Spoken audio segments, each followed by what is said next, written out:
Please welcome Leslie Ashby, Houston Downtown Management District Board Chair. Thank you, Coach Sampson. Leadership changes the outcome of the game. Vision sets the game plan. I have the honor of introducing someone who specializes in vision, specifically for downtowns just like ours. Greg Lindsey is an urbanist, a futurist, and a journalist. He speaks all over the world about cities, innovation, mobility, and globalization. He's an urban tech fellow at Cornell Tech's Jacobs Institute and a senior fellow at MIT's Future Urban Collective Lab. He's the chief communications officer at Climate Alpha, an AI-driven location analysis platform. He's been cited as an expert in almost any major news source. But best of all, get this, he's a two-time Jeopardy champion and the only human to go undefeated against IBM's Watson. That's his proudest accomplishment, which I think is really impressive. Please join me in welcoming Greg Lindsey.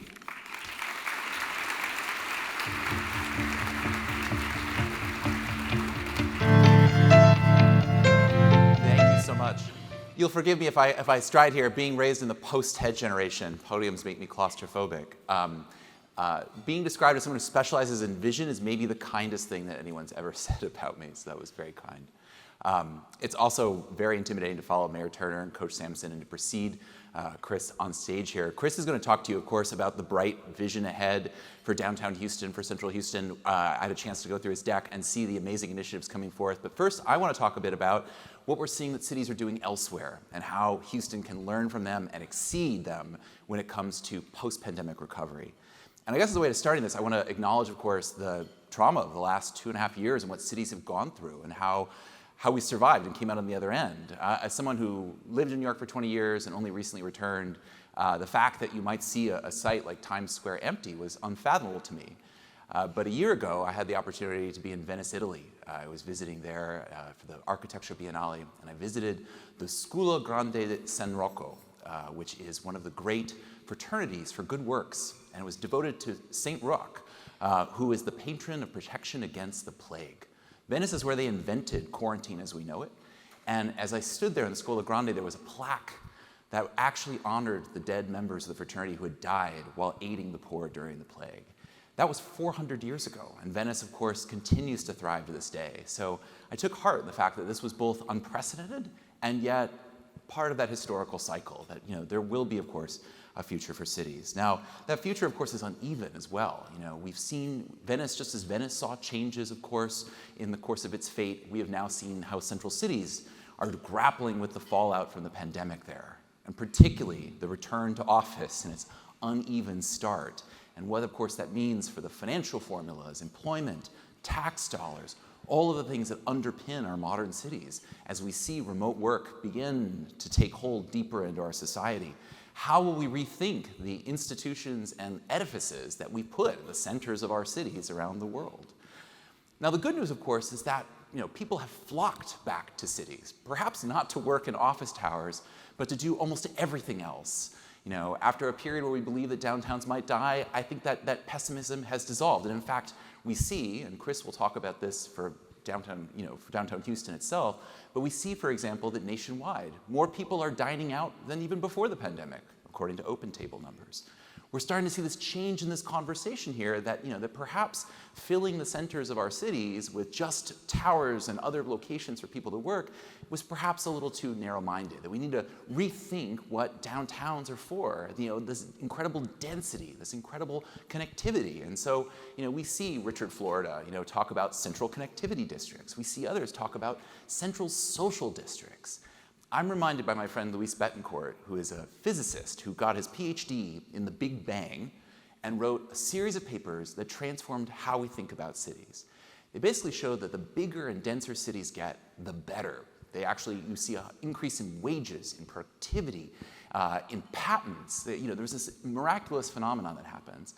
And what Luis says is that cities are like stars. They're these giant fusion reactors where if you bring together people in space and time, Instead of giving off heat and light, they give off all these other incredible potential social encounters. And so that's kind of our mission on the other side of the pandemic. We thought it was about bringing people together so they could work in those towers, but really it's about how do we bring together people to do everything else. And this gets to the whole heart of, will we see people come back to the office? Will there be a return to the pre-pandemic normal? And I think increasingly the answer is no, not to the extent that we saw it. Castle Systems, which makes building security, this is a very imperfect yet widely accepted metric, shows that even here, in Houston and the other major metros of Texas, where more people are back than ever, it's barely over 50% and less than half nationwide. And moreover, we see that hybrid work patterns are really beginning to take hold. You can see that, pre-pandemic, perhaps people were in the office every day, with maybe the exception of some summer Fridays.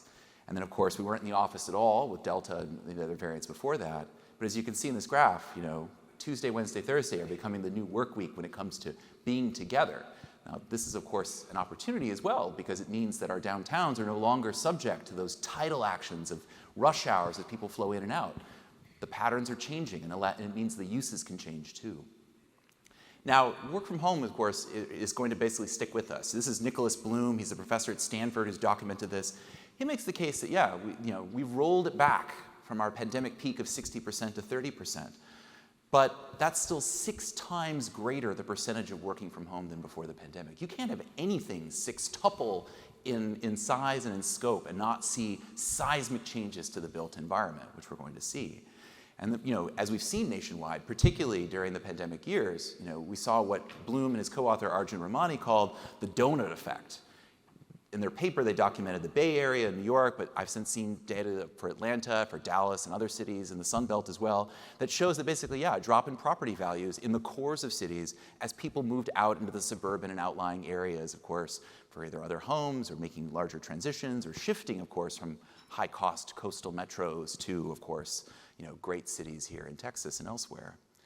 And of course, Houston is one of the exemplars of this, obviously, with its huge spread of jobs and growth and people and space.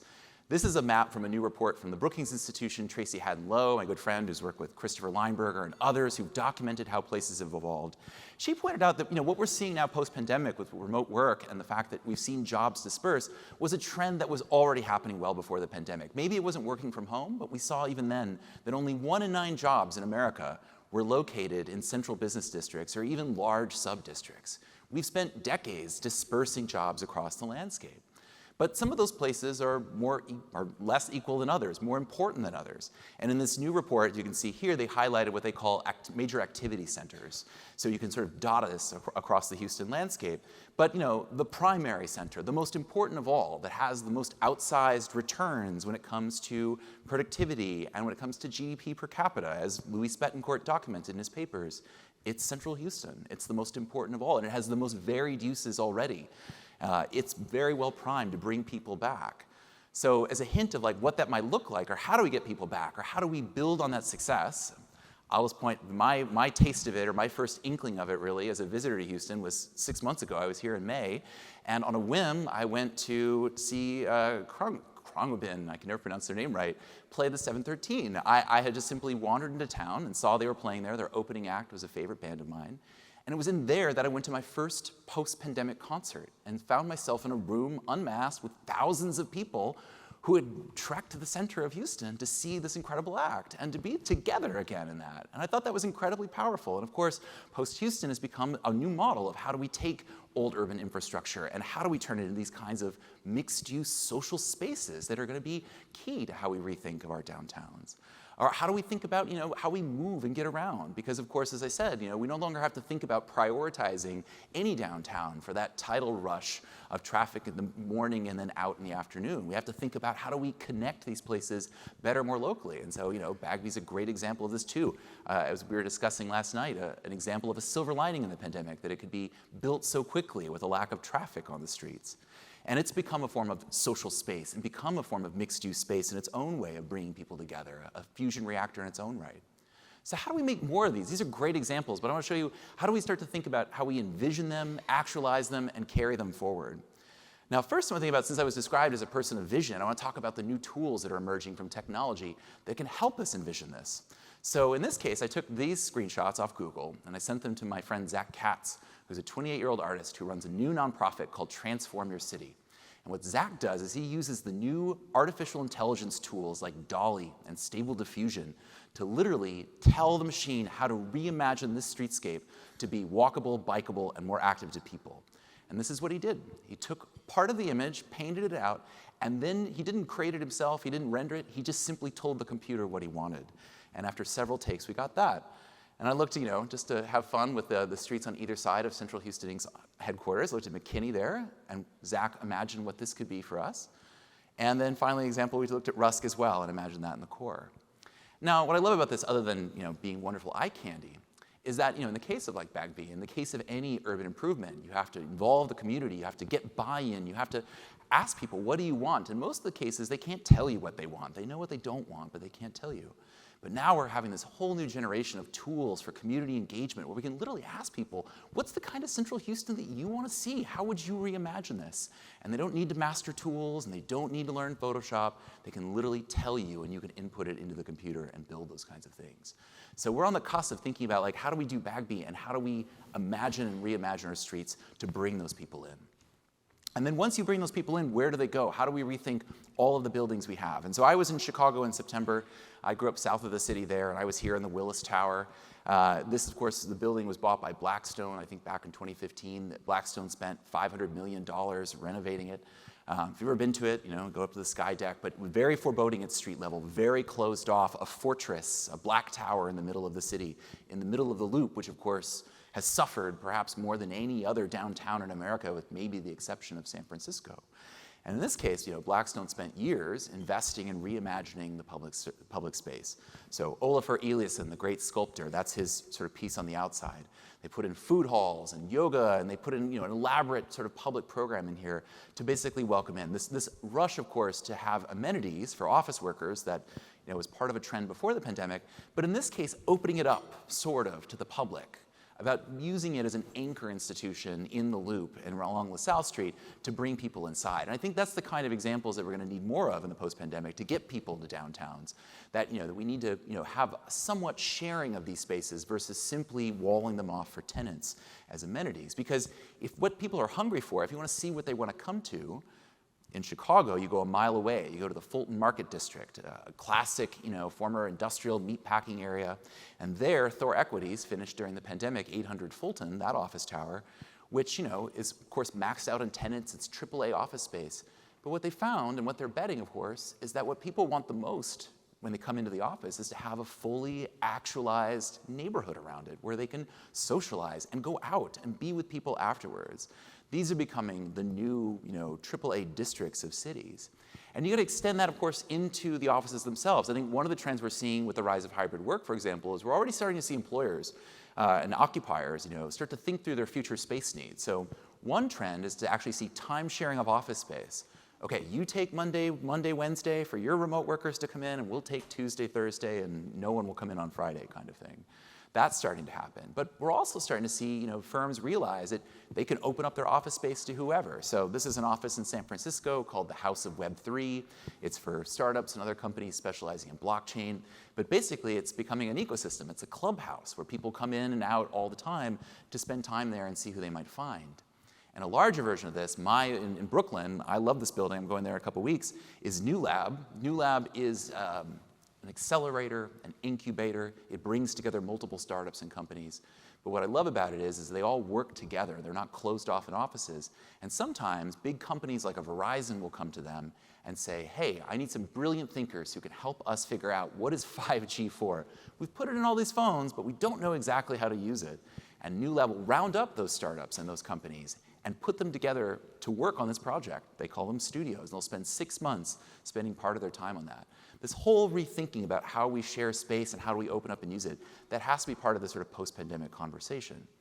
And that, of course, means that we'll have less need for total overall office space and gets us into this question of what do we do with those buildings? So my friend Justin Davidson is the architecture critic for New York Magazine. To explore this, he asked the architecture firm ARO to take a nondescript office building in Manhattan and start to rethink what it could be if we started to turn it into housing and other mixed uses. And of course, having a carte blanche and no budget, they imagined shifting the envelope around, putting in all this great housing, all these great amenities. thinking through about how we could make the buildings themselves more sustainable, triple glazed glass, using new materials. One of the things we have in New York, and this is the only hometown pride I'll use, is that we've made some great strides with trying to implement congestion pricing to basically rein in traffic and fund public transport. And also our local law 97, the first of its kind to tax buildings for carbon emissions, which is driving every developer in the city trying to figure out how to do that. No one knows how.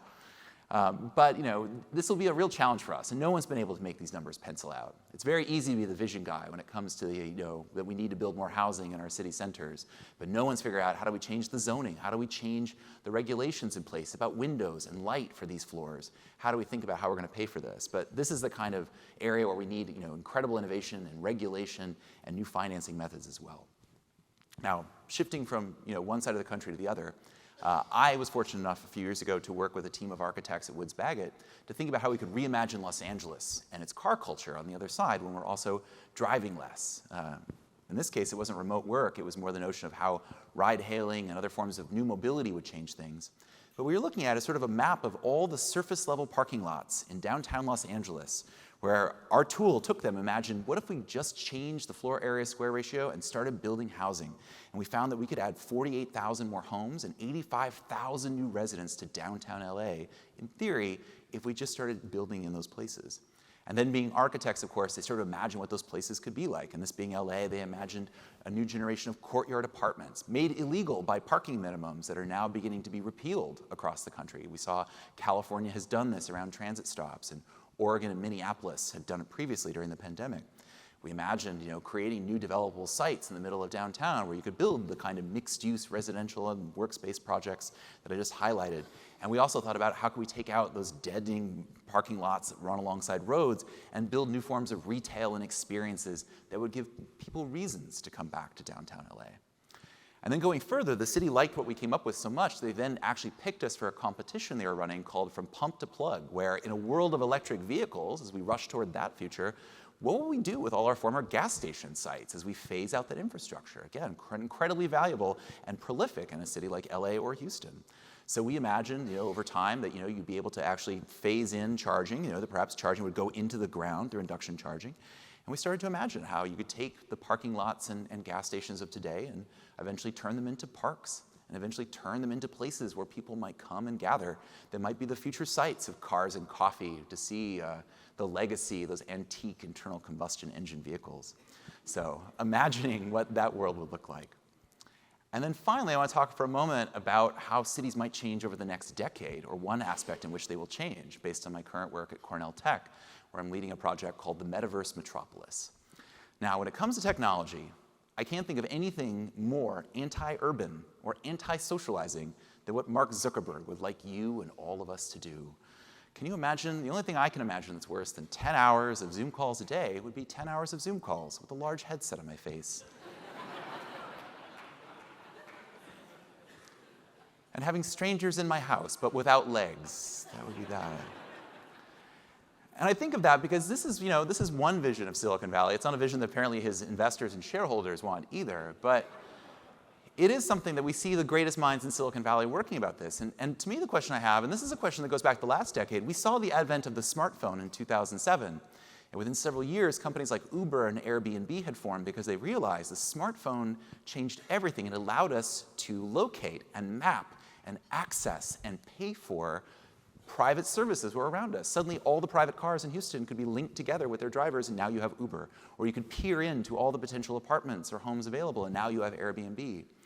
And I wanted to think about what happens in the next wave of computing when we can see into the city itself. So if Mark Zuckerberg is working on that, Apple, and also this is Snap's Evan Spiegel, are working on what they call the real-world metaverse, augmented reality. Imagine having on your phone or being able to wear a kind of headset or goggles that allows you to see information on public space. And I started thinking through how that changes cities, for example. I mean, one advent or one harbinger of this was Pokemon Go in 2016. Pokemon Go, of course, was an amazing first weekend where people playing this game together. But papers have since shown that, that maybe as high as tens of thousands of people were injured by Pokemon Go because of distracted drivers who played it while they were driving, among other reasons. But it points to, this is one example, this is a film by Keiichi Matsuda, who's a British filmmaker, and this is his day in the life of Medellin, Colombia, 10 years from now, imagining what a world would be like if we all wore similar goggles, how that would change how we would cross the street as traffic came through, and of course, a spectacle filled with advertising and giant cats in the background and all sorts of other wonders that would be open to us. And I bring that up because Keiichi Matsuda is now building this now for real. Niantic, the maker of Pokemon Go, is building the Lightship visual positioning system, a GPS, for its new metaverse. And this is some of the stuff that Keiichi and his team at Liquid City came up with for that. And I started to think about this could be a potential game changer for cities in very good ways for downtowns. Imagine already having a place that's so full of people and life and incredible street views, and now suddenly it gets richer and more intensified because you can put in a whole virtual universe as well. So that's my hope. And how do we take this technology and make it urban from the very beginning versus racing to catch up afterward? How do we create a city in which all of it is there for us to use, where you can see into every building and see into every place and see where everyone is available? That's the kind of, hopefully, socializing technology that we'll build that will propel the next decade of growth for great downtowns like Central Houston. So on that note, thank you so much. It's been an honor to have you.